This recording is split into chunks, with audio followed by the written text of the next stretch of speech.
itu hampir 20 juta jiwa ada di dalam buruh si sawit ini.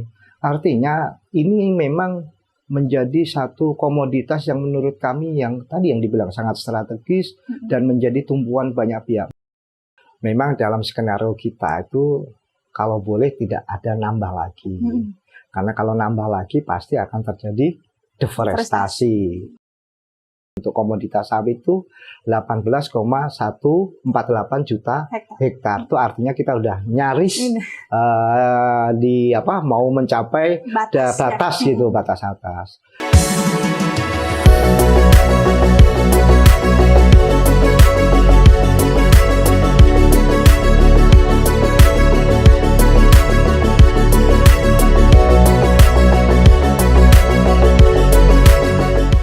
Hai Sobat Pilih, selamat datang di EnviTalk, Environmental podcastnya Pilih Green Network. Episode kali ini kita akan ngobrol tentang isu yang lagi hangat banget dibicarakan, yaitu tentang sawit dan deforestasi. Sawit sendiri merupakan salah satu komoditas penting di Indonesia, tapi sering juga dikaitkan dengan isu deforestasi. Nah, karena sawit ini penting untuk perekonomian Indonesia, tapi juga ada lingkungan yang perlu kita jaga. Makanya kali ini tema kita adalah tentang sawit tanpa deforestasi. Mungkin nggak sih? Karena itu kali ini kita bakal ngobrol bareng narasumber yang ahli di bidangnya dan juga concern sama isu ini, yaitu Bang Ahmad Surambo, Direktur Sawit Watch. Halo Bang Sambo. Halo juga Mbak Elisa. Ya, salam kenal, selamat datang di kantor Pilih ya Bang Sambo. Boleh. Terima kasih. Sebelum kita masuk ke tema kita nih Bang Sambo, boleh dong sedikit dijelasin apa sih Sawit Watch ini dan kenapa atau gimana awalnya Sawit Watch ini didirikan? Ya, makasih Mbak Elisa, Bapak Ibu, kawan-kawan pemirsa EnviTalk ya, oke. EnviTalk, makasih atas kesempatannya. Nah, memang kalau kita bicara soal sawit tadi. Saya disuruh mengenalkan ya, Sawit Watch itu sebenarnya adalah satu organisasi NGO ya. Kami ini terdiri dari individu-individu yang punya concern terhadap pembangunan perkebunan kelapa sawit. Artinya pembangunan secara sistem. Jadi individu-individu ini bukan anti sawit, tapi bagaimana membuat pembangunan perkebunan kelapa sawit ini menjadi lebih baik, artinya punya hal yang bermanfaat bagi banyak orang begitu. Nah, memang Sawit Watch sendiri itu didirikan di tahun 98 ya, tepatnya 25 Juli 98. Jadi waktu itu tahun 97 sebelum krisis krisis moneter lah, itu terjadi kebakaran hutan yang sangat hebat sekali. Sehingga ketika itu para aktivis sosial dan aktivis lingkungan tuh berkumpul terus mendiskusikan ada apa ini begitu. Kenapa kok bisa terjadi kebakaran hutan hebat sekali. Jangan bayangkan seperti sekarang ya, di mana medsos, di mana koneksi internet sangat tinggi sekali. Jadi kejadian itu hebat sekali, tapi memang hanya kelompok tertentu yang melihat dan concern. Memang waktu itu secara kebijakan masih tidak bagus. Artinya kalau kita bangun kebun sawit cukup dengan modalkan sekorek api gitu, kita bakar gitu. Sudahlah konsesi yang dibakar itulah konsesinya begitu. Jadi memang masih tidak baguslah tata kelola waktu itu ya, di kehutanan dan di perkebunan. Sehingga habis reformasi terbit satu undang-undang kebakaran, akhirnya menggunakan katakanlah api membuka kebun membuka api itu kan dilarang.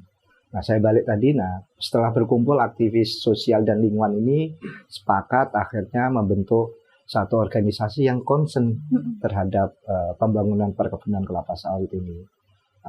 Akhirnya dicarilah satu nama, dideklarasikan namanya Sawit Watch. Nama ini kan unik ya. Dua kata, yang satu pakai bahasa Indonesia, satu pakai bahasa Inggris gitu. Sawit Watch ya, itu kita kenalin supaya namanya unik sehingga gampang mudah diingat gitu.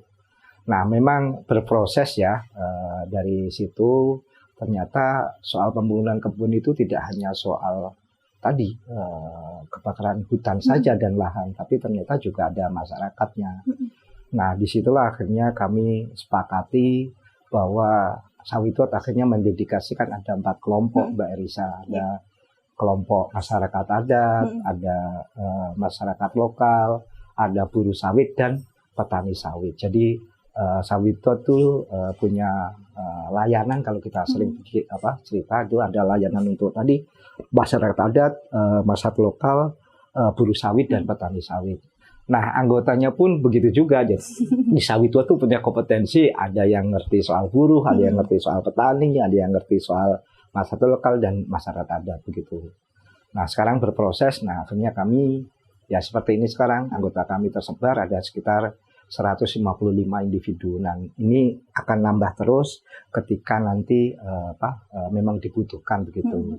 Gitu Mbak Erisa secara garis besar. Jadi layanan kami itu meliputi ada pendampingan, ada riset, memberikan kebijakan alternatif yang lebih bagus. Intinya menjadi kelompok kritis yang mendampingi para pihak supaya di Indonesia bisnis perkebunan itu menjadi bisnis yang beradab begitu. Artinya menyejahterakan dan bermanfaat bagi banyak pihak begitu.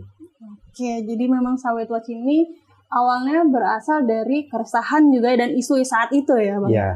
Ya betul, Mbak. Jadi waktu itu ada kebakaran, kita dalami, ada masyarakat, kita dalami, ternyata masyarakat nggak hanya masyarakat adat, masyarakat lokal, tetapi juga ada kelompok lain. Ketika perkebunan dibangun itu ada entitas buruh dan entitas petani sawit begitu. Nah, di situ.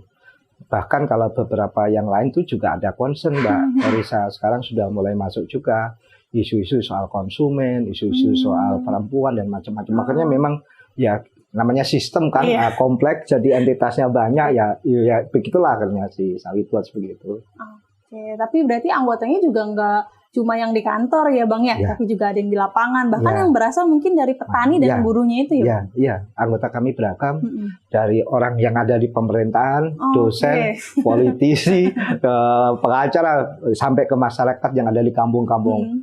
Ya tadi memang keberagaman itulah ya akhirnya menjadikan kami ya multi perspektif. Jadi dari situlah jadi khasanah kekayaan kami lah begitu. Oke, tapi tujuannya tetap sama ya, itu menciptakan sawit yang adil lah gitu sawit yang berkelanjutan. Oke. Nah, ngomongin sawit nih, yang seperti yang sudah aku sampaikan tadi, sawit nih salah satu komoditas yang dianggap penting untuk perekonomiannya Indonesia. Nah, kenapa sih Bang bisa dianggap penting? Ya, bagaimana tidak penting? Coba bayangin, luasnya saja itu kalau kita bilang perkebunan sawit itu saat ini data yang ada di kami di Sawitot itu mendata itu kurang lebih izin yang sudah dikasih itu sekitar 25 juta hektar. Wow. Ini sangat luas sekali. Begitu juga kalau kita lihat datanya di pemerintah itu data yang resmi itu sekitar 16,8 juta hektar. Saya dengar ada update mungkin dari BIG itu sudah sampai malah 17,3 juta hektar. Ini besar sekali. Nah, ini juga melibatkan banyak pihak. Kalau kita ke petani, kurang lebih ada 4 juta jiwa untuk petani sawitnya. Ya, bahkan kalau kita lebih besar lagi itu kalau kita datang ke buruh sawit itu ya yang punya langsung dan tidak langsung kita pernah perkirakan lah berapa jumlah cacah jiwa itu hampir 20 juta jiwa ada di dalam buruh si sawit ini. Artinya ini memang menjadi satu komoditas yang menurut kami yang tadi yang dibilang sangat strategis dan menjadi tumpuan banyak pihak. Mulanya menurut kami penting kenapa sawit hadir yang makin lama harus makin baik karena ini menjadi gantungan banyak pihak begitu. Itu Mbak, selain negara juga masyarakat begitu. Jadi bukan cuma perihal soal ekonomi ataupun pendapatan ya, tapi juga banyaknya hidup yang bergantung ke sawit ini sendiri ya Bang? Betul Mbak. Nah, tapi kan tadi ya sawit sering dikaitkan nih dengan isu deforestasi. Nah, tapi sebenarnya kenapa sih Bang kita harus concern nih sama isu deforestasi? Memang apa sih dampaknya buat kita? Ya, memang deforestasi itu memang sebenarnya kalau kasarnya penghilangan hutan lah kalau mau gampang ya. Ya, penghilangan hutan, jadi berkurangnya hutan lah begitu. Hutan itu sesuatu hal yang esensial bagi hidup kita ya, karena fungsi hutan itu banyak hal ya. Mungkin kalau kita dulu belajar di sekolah ada untuk tangkapan air, penyedia oksigen dan macam-macam banyak sekali ya, karena karena hayati segala macam. Nah, ketika sawit dibangun di Indonesia itu ya tadi ceritanya itu selalu menggunakan hutan ya, karena memang hutan kita ini kan luas, sehingga ada namanya izin, kalau di hutan itu izin pelepasan kawasan hutan. Nah, itu mulanya itu yang dibilang deforestasi. Nah, karena memang sekarang di dunia ada namanya perubahan iklim, di mana kita ada kesepakatan untuk supaya suhu bumi tidak naik terus. Nah, salah satu yang jagain itu hutan. Nah, di hutan ini dijagain lewat itu, karena disitulah karbon, cadangan karbon atau stok CO2 tadi ya, saya bilang CO2 itu ada di situ. Nah, ketika itu hutannya berkurang, itu ya CO2-nya terlepas, ada emisi karbon yang bisa menaikkan suhu. Nah, itu salah satu kenapa kita memang saat ini di dunia juga sudah disepakati bahwa sebaiknya jangan melakukan deforestasi untuk apapun ya, bukan hanya sawit begitu loh, bukan hanya sawit, untuk apapun begitu. Nah, di kita kerangkanya itu kan tadi membangun kebun sawit dulu ya, dulu ya. Kebanyakan memang dari melakukan konversi yang asalnya dulu dari hutan. Jadi bisa setelah hutan dikonversi jadi HPA menjadi jadi sawit begitu. Nah, memang kalau di kami sebaiknya ya memang harus dilakukan reforestasi ya untuk hutan-hutan yang rusak gitu, bukan malah dialihkan jadi sawit begitu. Nah, itu yang menurut kita penting, jangan melakukan deforestasi.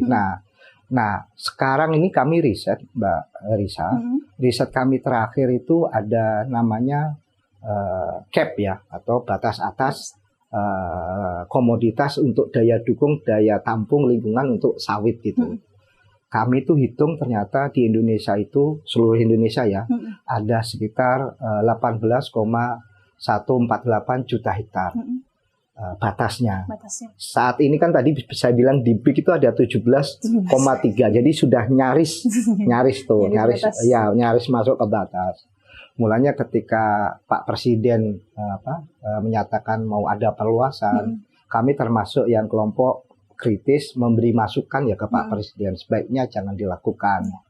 Nah, kalau mau ada katakanlah pembangunan untuk kebutuhan sawitnya naik, kita bisa melakukan namanya intensifikasi, Mbak. Melakukan peningkatan produktivitas. Jadi bukan perluasan, tapi peningkatan. Nah, disitulah yang menjadi tarik-menarik saat ini ya. Ketika ada perluasan, kemungkinan ada deforestasi. Nah, ketika ada deforestasi, kita akan diteriakin oleh seluruh dunia. Bukan hanya di Indonesia saja, bukan hanya orang Indonesia yang teriak, seluruh dunia. Karena dampak dari tadi kenaikan suhu dan macam-macam itu satu bumi begitu loh, satu dunia lah begitu. Nah, itulah yang akhirnya memang baiknya memang deforestasi harus dihindari gitu, jangan dilakukan. Apalagi untuk pembangunan perkebunan sawit kita punya skenario intensifikasi, ada titik jalan keluar lah begitu. Jadi memang sawit ini sering dikaitkan dengan isu deforestasi karena dulunya ya Bang ya, cara membuka lahan untuk sawit itu dibakar. Tapi kalau sekarang udah enggak ya Bang ya? Kalau sekarang dilarang, jadi kalaupun ada yang dibakar pasti akan kena hukuman ya, pasti gitu. Aturannya dilarang, kalau dibakar apalagi ketahuan, itu ada penegakan hukum berupa denda dan macam-macam ya. Nah, sekarang clear memang tidak boleh dibakar, dan juga memang tadi kami selalu merekomendasikan jangan buka hutan lagi karena sawit kita itu sudah sangat banyak dan sangat luas sekali. Ada faktor keseimbangan. Jadi kalau kita hanya bergantung di satu komoditas saja itu sangat rentan bagi negara ini. Negara ini ya bukan hanya soal karena tapi secara ekonomi pun tidak baik begitu. Jadi saya teringat oleh riset kami yang lain. Jadi itu kami punya 3 skenario untuk 2045 Mbak Erisa. Jadi pembangunan perkebunan sawit skenario-nya 1 business as usual. Business as usual itu artinya tadi lewat ekstensifikasi atau perluasan lahan. Yang kedua itu lewat namanya moratorium sawit yang pernah dilakukan oleh Pak Jokowi kemarin. Nah, begitu ya. Nah, skenario ketiga itu adalah lewat moratorium sawit, artinya izin di moratorium, izin baru, izin ya, ini berarti usaha besar ya, ya di moratorium, ditambah melakukan intensifikasi atau peningkatan produktivitas. Nah, dari skenario itu ternyata secara ekonomi yang menguntungkan banyak pihak itu skenario ketiga, skenario moratorium sawit dibarengi dengan intensifikasi, kalau sekarang namanya PSR lah, peremajaan sawit rakyat. Nah, ini yang menurut kami, untuk hitungan kami 2045 ini skenario paling bagus karena semua orang akan diuntungkan. Bukan skenario perluasan, bukan skenario ekstensifikasi, bukan skenario meningkatkan deforestasi. Karena skenario itu pasti satu tidak baik bagi lingkungan, yang kedua tidak baik juga bagi katakanlah ekonomi, tadi saya sudah ceritakan. Yang terakhir juga tidak baik bagi sosial. Kenapa? Hutan itu bukan wilayah yang kosong. Hutan itu sudah minimal ada orang di dalamnya. Pasti secara sosial ada konflik ke depannya kalau itu dirubah menjadi hal lain begitu. Begitu Mbak Erisa. Oke. Nah, berarti kalau misalkan pakai skenario yang ketiga ya Bang ya, berarti bisa dibilang akan membuat sawit yang lebih berkelanjutan gitu ya Bang ya. Nah, sebenarnya apa sih Bang sawit berkelanjutan ini, dan apa sih syarat atau mungkin tandanya kalau misalkan si perkebunan sawit ini bisa dinyatakan dia sudah berkelanjutan gitu? Well, Mbak Erisa, ini salah satu agenda yang menurut saya penting ya, sawit berkelanjutan. Kenapa salah satu ini saya bilang penting? Karena inilah salah satu menjadi titik temu bagi banyak pihak. Kata berkelanjutan ya. Kata berkelanjutan itu sebenarnya bukan kata yang asing loh Mbak Arisa. Ini ada dalam UUD 45 kalau mau kita bilang. Ini ada dalam konstitusi kita. Jadi bukan agenda luar, ini agenda internal kita yang harus kita lakukan.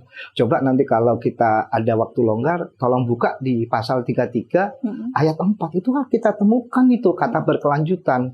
Jadi ada namanya ekonomi berkelanjutan. Nah, di situ sebenarnya ini mulanya pemerintah sudah benar. Kalau saat ini kita cek ya, kalau dulu ada namanya Inpres nomor 6 tahun 2019. Ini soal pemerintah mencanangkan namanya Rencana Aksi Nasional Sawit Berkelanjutan. Jadi di nasional itu sudah ada rencana aksinya. Nah, itu nanti diadopsi di masing-masing daerah menjadi rencana aksi daerah sawit berkelanjutan. Artinya sebenarnya on the track pemerintah sudah melakukan, sudah ada. Itu kalau dalam kerangka kebijakan. Nah, di dalam kerangka yang lain, market gitu, kita kenal ada namanya Roundtable Sustainable Palm Oil atau RSPO. Ada juga yang lain, ada namanya ISPO ya, Indonesia Sustainable Palm Oil. Nah, intinya dari semua itu ada 3 aspek. Ada aspek ekonomi, bagaimana aspek ekonomi itu bisa menguntungkan banyak pihak. Ada aspek sosial, artinya adil juga bagi semua pihak, ya masyarakat dan macam-macam lah begitu. Nah, aspek yang ketiga itu lingkungan. Jangan lupa, yang biasa kita lupa itu kan lingkungan begitu. Nah, itu aspek lingkungan juga penting. Jadi 3 hal inilah yang sebenarnya menjadi salah satu indikasi kalau mau mengetahui katakanlah sawit berkelanjutan. 3 aspek ini. Jadi aspek sosialnya, aspek ekonominya, sama aspek lingkungan begitu.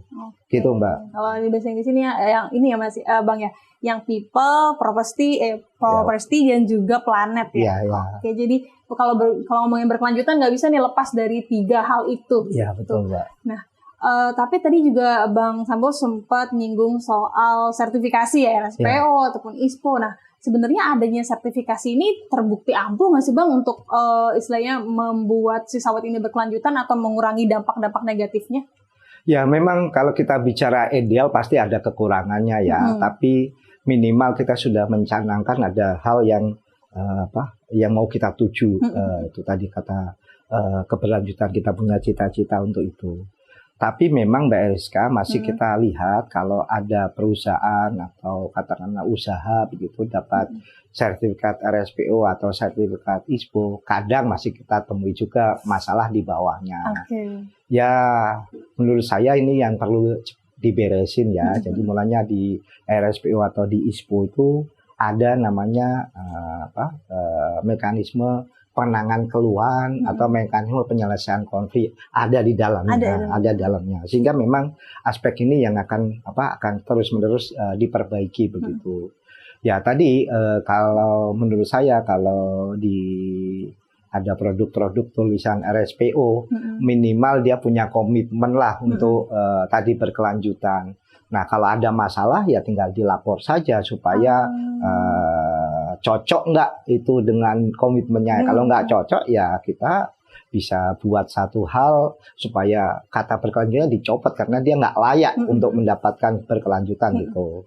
Nah itu yang menurut saya pertanyaan apakah ada jaminan? Ya memang harus ada kelompok yang kritis gitu, ya begitu. Nah ada mekanisme di dalam untuk penanganan keluhan atau konfliknya atau grievance-nya lah kalau bahasanya itu ada. Nah itu kami sendiri memang termasuk kelompok bagian yang selalu melihat itu kalau ada masyarakat, ada masalah, terus memang ternyata mengesuk anggota RSPO, ya kami lapor ke RSPO untuk supaya diselesaikan. Nah memang ya tadi niat kami itu biasanya kan pengen tinggi tapi kadang tidak sesuai ekspektasi. Tapi ya itulah namanya ini ya, kita selalu terus menerus untuk mengkritisi itu ya begitu. Itu Mbak Risa. Okay. Nah kalau misalkan ngomongin tadi ya balik lagi berkelanjutan, ada bagian people-nya nih atau misalkan sosialnya. Nah selama ini ada nggak sih Bang yang ditemuin kasus-kasus gitu? Si misalkan perusahaan sudah mengakui kalau dia berkelanjutan, tapi ternyata di bawahnya masih banyak nih sosial yang belum tersentuh. Nah itu gimana sih Sawit West menangani atau misalkan mengadvokasinya segala macam? Ya memang ini kan biasanya masalah itu ya ada kekompleksan sendiri ya. Tiap masalah punya ini sendiri. Memang biasanya kami dalam kerangka ini penanganannya itu bersama masyarakat. Jadi kami tidak menjadi katakanlah kayak juru selamat. Saya nggak mau juga kita bilang jadi juru selamat ya. Biasanya itu kami ada katakanlah mengajak masyarakat untuk bersama-sama, terus menyusun agenda bersama, terus menawarkan beberapa hal. Masyarakat juga kadang menawarkan juga solusinya. Nah kita bisa bantu di mana. Intinya sebenarnya bersama masyarakat, tapi bukan berarti kami juru selamat ya, karena memang penyelesaian apalagi kalau kasus-kasus yang sifatnya struktural, kasus tanah macam-macam itu ya memang ada proses yang mungkin agak lama, dan ini sebenarnya menjadi masalah yang laten atau masalah yang banyak katakanlah di sawit begitu. Nah kami ini sendiri punya mendata sampai saat ini sudah ada sekitar dari kami ini ya, data yang terbaru kami itu ada sekitar 1088 komunitas itu mempunyai konflik dengan perusahaan sawit. Ini di dalamnya juga perusahaan sawit RSPO, ada juga non RSPO, jadi sudah secara global gitu. Tapi ya tadi menjadi perhatian kami bahwa konflik ini memang eksis dan harus diselesaikan gitu. Nah sayangnya memang pemerintah melihat ini kan sampai saat ini belum punya mekanisme yang efektif dan efisien untuk menyelesaikan model-model konflik ini. Sehingga kita selalu mendengar atau membaca banyak konflik atau masalah di perkebunan sawit. Di samping tadi ada juga tadi soal keunggulan ekonomi dan macam-macam. Nah ini yang menjadi masalah PR bareng kita untuk coba diselesaikan. Mulanya memang salah satu agenda dalam rencana aksi nasional ataupun daerah sawit berkelanjutan itu ada namanya agenda untuk penyelesaian konflik. Nah di situ kalau tidak salah nomor 4 apa-apa. Nah itu biasanya artinya ketika menjadi salah satu agenda itu menjadi perhatian pemerintah dan para pihak ya di perkebunan sawit. Tapi ya tadi sayangnya belum ada langkah maju untuk ini ya. Saya bilangnya agak miris juga, belum ada langkah maju gitu. Tapi ya tadi kita tidak boleh berkeluh kesah ya. Kita harus terus-menerus mencari jalan keluar. Di mana ada niatan, di situ pasti ada jalan ya begitu. Oke. Jadi kalau misalkan ngomongin berkelanjutan, berarti salah satu kendala atau misalkan rintangannya adalah justru di bagian bawah ya Bang ya, kalau bisa bilang gitu. Jadi bagaimana menyelesaikan konflik-konflik. Jadi bagaimana istilahnya membuat satu paham lah nih antara masyarakat ataupun perusahaan untuk membuat si sawit berkelanjutan ini. Ya, memang itu kalau menurut saya komunikasi menjadi penting, Mbak Risa, antar pihak. Ya. Bagaimana membuat satu komunikasi konstruktif di antara para pihak ini menjadi awalan penting. Saling percaya itu menjadi penting. Nah, ini yang sayangnya memang untuk wilayah-wilayah tertentu yang sudah komunikasinya baik, itu biasanya penyelesaiannya cepat. Nah, tapi ya wilayah-wilayah yang masih ada saling curiga gitu ya, antar pihaknya itu pasti agak lama itu. Nah, memang syaratnya tadi pemerintahnya baik, terus si perusahaannya juga baik, masalahnya baik, pasti ada solusinya begitu. Nah, itu yang menjadi perhatian kami juga, bagaimana membuat lingkungan ini menjadi baik begitu. Oke. Nah, kalau tadi kan juga Bang Samuel sempat singgung kalau misalkan penerapan berkelanjutan ini nggak bisa cuma ditangani oleh salah satu pihak, tapi butuh banyak kerjasama gitu dari berbagai macam pihak. Nah, kalau dari pemerintah sendiri selain mengeluarkan kebijakan-kebijakan nih, Bang, apa sih aksi atau misalkan peran pemerintah dalam mendukung sawit berkelanjutan ini? Ya, sebenarnya banyak ya, dalam artian sawit berkelanjutan tuh selain soal konflik juga banyak hal lainnya, aspek lain. Soal peningkatan produktivitas, pemerintah bisa melakukan itu. Soal pendataan juga melakukan. Coba bayangin Mbak Erisa, kita petani sawit kita itu miris kalau kita tanya soal legalitas, soal mereka punya legalitas lahan ya. Coba yang petani mempunyai sertifikat ISPO lah, itu masih sedikit sekali. Saya dengar tuh paling ya di bawah 30%, bayangin itu. Ya kira-kira tadi kendalanya di legalitas. Tapi memang jangan tadi berujung ke mengeluh saja, harus dilakukan begitu. Nah, saya dengar sekarang sudah ada dana bagi hasil sawit ya dibagikan oleh pemerintah ke pusat, ke pemerintah daerah. Nah, salah satu agendanya memang untuk supaya petani kita punya STDB yang bisa ditingkatkan nanti menjadi legalitasnya menjadi SHM gitu. Nah, mulai 2 tahun inilah sudah mulai jalan.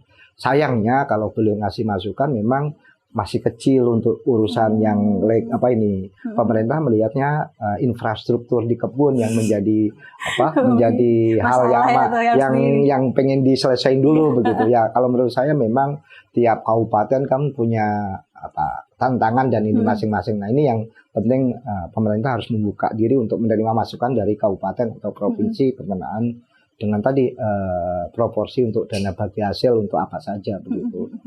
Nah, ini udah on the process, tapi memang tidak ujuk-ujuk tahu bagus gitu, Mbak Erisa. Jadi kan ini proses yang memang butuh waktu, butuh macam-macam ya.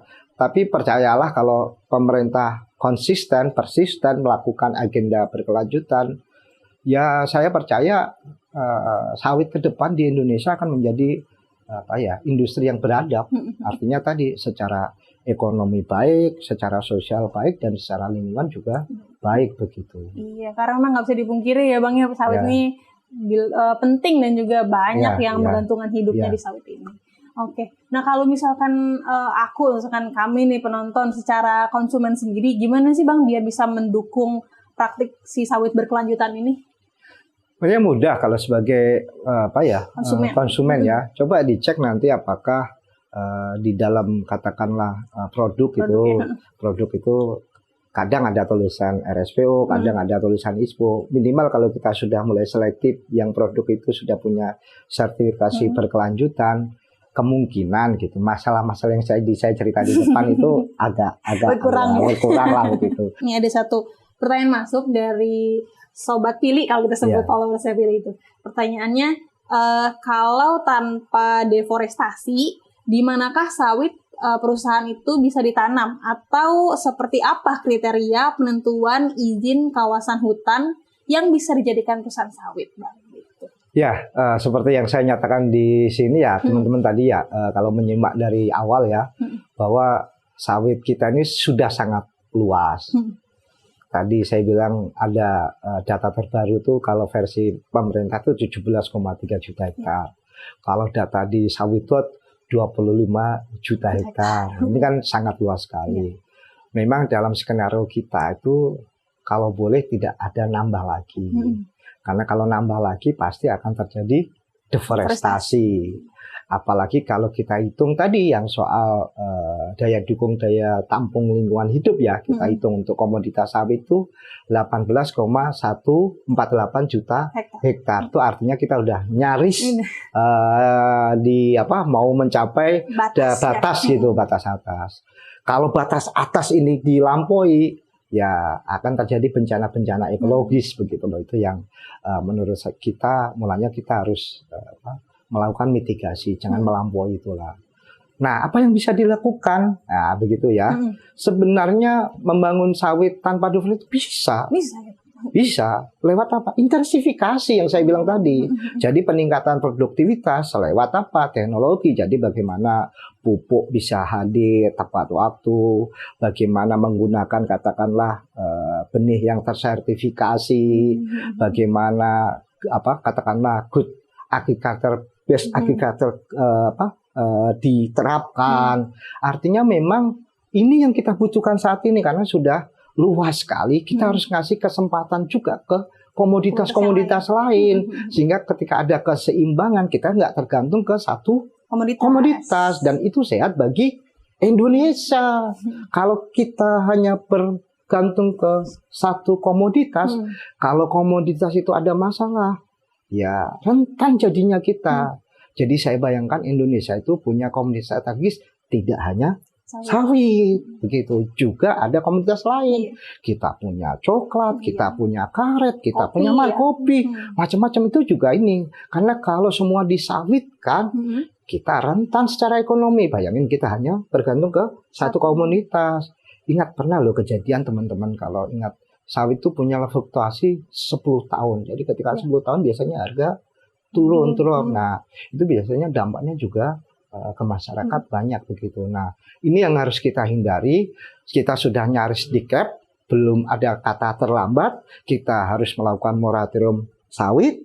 Kita tapi juga melakukan namanya intensifikasi. Kalau program yang di pemerintah sekarang PSR ya, peremajaan sawit rakyat. Dengan itu semua secara ekonomi kita baik, secara sosial baik, secara lingkungan pun baik. Itulah yang dibilang tadi sama Mbak Erisa, berkelanjutan begitu. Oke, jadi memang bukan meningkatkan kuantitas tapi kualitas ya Bang ya. Ya, jadi bukan ekstensifikasi tapi intensifikasi begitu. Oke. Nah, terakhir Bang Sambo, ada nggak sih pesan atau harapan nih untuk baik perusahaan sawit, masyarakat terkait sawit berkelanjutan ini? Ya, sebenarnya Bapak Ibu, kawan-kawan semua sobat pilih ya, sobat pilih ya. Sebenarnya kita nih di Indonesia soal pembangunan perkebunan sawit memang kerangkanya itu sudah on the track. Artinya pemerintah sudah mencanangkan tadi katakanlah adanya berkelanjutan atau perkebunan sawit berkelanjutan. Nah, jangan sampai kita mundur lagi ke belakang. Di zaman pemerintah sebelumnya itu sudah mulai diterapkan moratorium sawit, intensifikasi sawit, peningkatan produktivitas. Nah, ini yang harus kita kawal bareng-bareng sehingga saya bayangkan tadi yang soal Mbak Erisa cerita di depan adanya identik sawit dengan deforestasi, dengan adanya pembangunan perkebunan sawit berkelanjutan. Pelan-pelan lah itu kita kikis ya. Adanya identifikasi bahwa sawit dengan deforestasi menjadi terkikis dengan adanya tadi agenda-agenda pembangunan sawit berkelanjutan tadi itu hal-hal tidak baik itu kita pelan-pelan kita kikis. Nah, pembangunan perkebunan kelapa sawit tanpa deforestasi adalah mungkin dan harus menurut saya. Bukan jadi ini sudah pakai harus mulanya yang dihindari adalah ekstensifikasi, perluasan itu harus kita hindari karena akan membuat deforestasi begitu. Oke, gitu ya teman-teman. Jadi sawit tanpa deforestasi itu mungkin, tapi perlu banyak peran ya dari berbagai pihak ya, Bang. Oke, kalau gitu Sebentar, Mbak. Oke. Bukan mungkin lagi, gini. tapi harus. Harus sawit tanpa deforestasi itu harus. Iya. Oke, gitu. Kita cukupkan ya Bang ya. Iya, Terima kasih kepada kasih. Sobat Pilih yang sudah menonton. Terima kasih juga Bang Sambo Iya, sudah sama-sama Mbak. menyempatkan Kesempatan. waktu di sini untuk ngobrol bareng, untuk diskusi ya. Untuk kamu yang mau tahu tentang informasi lingkungan lainnya, bisa langsung follow Instagram Pilih Green Network atau subscribe channel YouTube ini ya. Sampai jumpa di episode berikutnya. Dadah!